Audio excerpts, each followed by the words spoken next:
आज हम भारतीय राजनीति के एक महत्वपूर्ण परिवर्तन पर चर्चा करेंगे। भीम आर्मी और आजाद समाज पार्टी के अध्यक्ष चंद्रशेखर आजाद उत्तर प्रदेश नगीना से सांसद बन चुके हैं। वहीं दूसरी तरफ बहुजन समाज पार्टी 0 सीट पर आ चुकी है। चंद्रशेखर आजाद की जीत की वजह से बहुजन समाज पार्टी के भविष्य को लेकर सवाल उठाए जा रहे हैं। क्या चंद्रशेखर आजाद मायावती जी को बहुजन समुदाय के नेता के रूप में बदल देंगे? चलिए जानते हैं। दोस्तों, अगर आप पहली बार इस चैनल पर आए हैं तो कृपया इस चैनल को सब्सक्राइब करें और मुझे समर्थन करें। चंद्रशेखर आजाद की जीत का महत्व समझने के लिए हमें ऐतिहासिक संदर्भ को देखना होगा। बसपा के संस्थापक मान्यवर कांशीराम प्रमुख बहुजन नेता थे, जिन्होंने बहुजनों के अधिकारों के लिए बहुत ज़्यादा संघर्ष किया। 2006 में मान्यवर कांशीराम के निधन के बाद मायावती जी ने उनकी विरासत को जारी रखा। मायावती जी अपने नेतृत्व में कई महत्वपूर्ण जीत हासिल किए हैं और उत्तर प्रदेश के मुख्यमंत्री के रूप में भी काम किए हैं। हालांकि पिछले कुछ वर्षों से बहुजन समाज पार्टी की स्थिति काफ़ी कमज़ोर हो गई है। इस वजह से मायावती के नेतृत्व की काफ़ी आलोचना की जा रही है। दोस्तों, अगर आप ये जानना चाहते हो कि बहुजन समाज पार्टी इतना कमज़ोर कैसे हो गई, तो इसके लिए आप इस वीडियो को देखिए। इसका लिंक डिस्क्रिप्शन में है।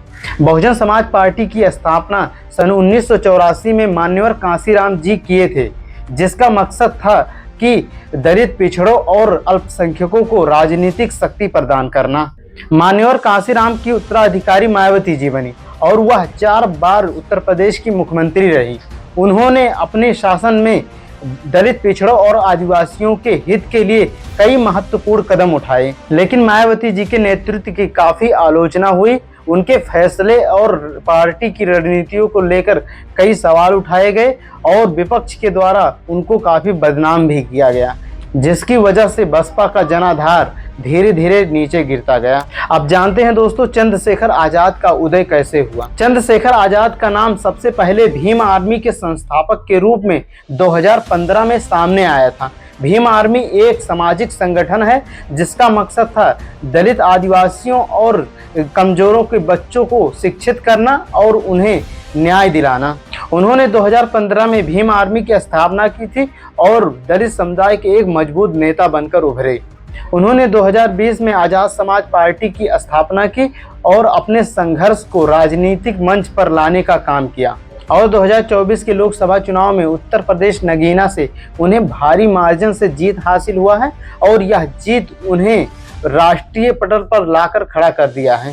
और यह जीत मायावती जी के नेतृत्व को लेकर सीधी एक चुनौती मानी जा रही है। बहुजन समाज की सबसे बड़ी नेता बहन कुमारी मायावती जी हैं, लेकिन आज के समय में यह कहा जा रहा है कि मायावती जी का स्थान अब चंद्रशेखर आजाद ले चुके हैं। 2024 के चुनाव में बसपा का जनाधार काफ़ी ज़्यादा निराशाजनक रहा है। कई विशेषज्ञों का मानना है कि मायावती जी का नेतृत्व बसपा के जनाधार को कमज़ोर कर दिया है और पार्टी की दिशा में काफ़ी बदलाव की आवश्यकता है।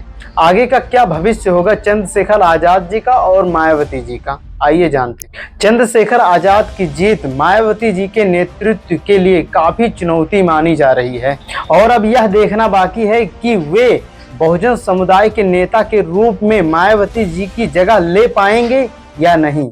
चंद्रशेखर आजाद ने अपने आप को बहुजन नेता के रूप में स्थापित किया है और बहुजनों के बीच उनकी लोकप्रियता काफ़ी बढ़ती जा रही है। वहीं दूसरी ओर बहुजन समाज पार्टी के नेतृत्व और पार्टी की रणनीतियों में काफ़ी बदलाव लाने की ज़रूरत है ताकि वे अपनी खोई हुई ज़मीन वापस पा सकें, लेकिन आज के समय में यह काफ़ी मुश्किल है। इसलिए सबसे बेस्ट सलूशन यह होगा कि चंद्रशेखर आजाद और मायावती जी को एक साथ आ जाना चाहिए। नगीना में चंद्रशेखर आजाद की जीत भारतीय राजनीति की एक महत्वपूर्ण घटना है। यह एक महान नेता के उदय का संकेत है जो कि बहुजनों के अधिकारों के लिए संघर्षरत है।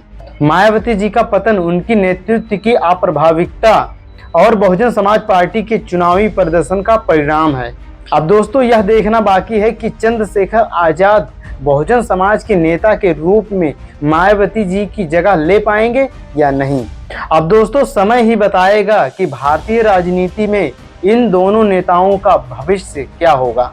दोस्तों, इस वीडियो के बारे में आपका कोई सवाल है या कोई सुझाव है, कमेंट करके जरूर बताइए। Thanks for watching this video.